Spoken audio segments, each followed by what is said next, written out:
Personnel soignant des formations sanitaires à capitaux publics Bois-du-Noir au Cameroun.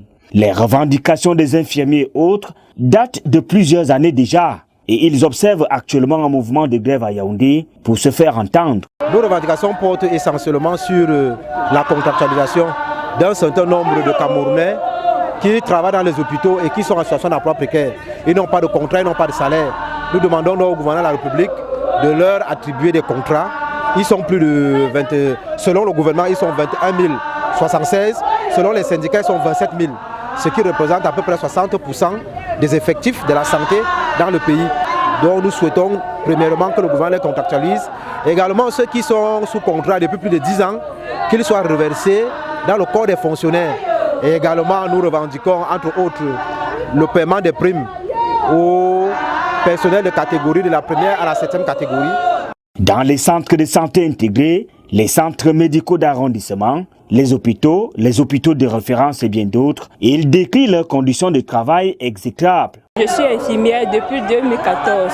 Je suis à l'hôpital central. Depuis là, nous n'avons pas de salaire, pas d'argent de taxi, on ne nous donne rien. Je ne sais pas comment je peux vous expliquer comment on vit. Donc c'est seulement le Seigneur qui vient à notre aide tous les jours. Il y a des jours que les malades nous donnent des 1000 francs, des 5000, donc c'est avec ça que nous vivons. Nous attendons qu'ils nous recrutent massivement parce que dans les hôpitaux, nous avons franchement des problèmes de personnel et nous travaillons très dur. Le gouvernement doit s'attendre à la poursuite de ces mouvements de grève si rien n'est fait dans les plus brefs délais. La détermination des grévistes. Nous continuons la grève, nous continuons la manifestation jusqu'à ce que les décrets soient signés. Parce que vraiment c'est légitime.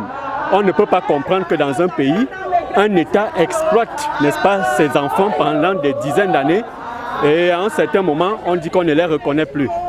Vraiment, c'est de la sorcellerie dans un pays qui se veut vraiment respectueux. C'est pour cette raison que nous disons que trop, c'est trop. Trop, c'est trop et on n'a plus besoin des promesses. L'heure des promesses est résolue. Nous voulons des actions concrètes aujourd'hui. Et nous savons que le gouvernement a la solution à nos problèmes.